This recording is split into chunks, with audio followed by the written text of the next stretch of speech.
நம்மில் பலருக்கு ஒரு கவலை இருக்கும். எவ்வளவு சம்பாதித்தாலும் பணம் கையில் தங்குவதில்லை. வீட்டில் எப்போதும் ஒருவிதமான பதற்றம் இருக்கிறது என்று. இதற்கு பெயர்தான் பறக்கத்தில்லாமை.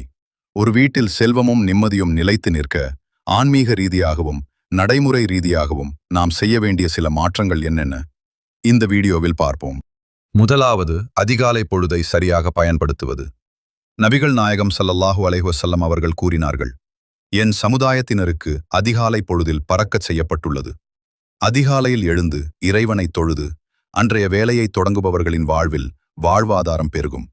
சூரியன் உதிக்கும் வரை தூங்குவது பறக்கத்தை குறைக்கும் ஒரு செயலாகும். இரண்டாவது, வீட்டிற்குள் நுழையும் போது சலாம் கூறுவது. வீட்டில் யாரும் இல்லை என்றாலும் கூட சலாம் கூறிவிட்டு உள்ளே நுழையுங்கள். இது அந்த வீட்டிற்குள் ஷைத்தான் நுழைவதை தடுத்து மலக்குகளின் வருகையை உறுதிப்படுத்தும். சலாம் சொல்லப்படும் வீட்டில் சந்தோஷமும் அன்பும்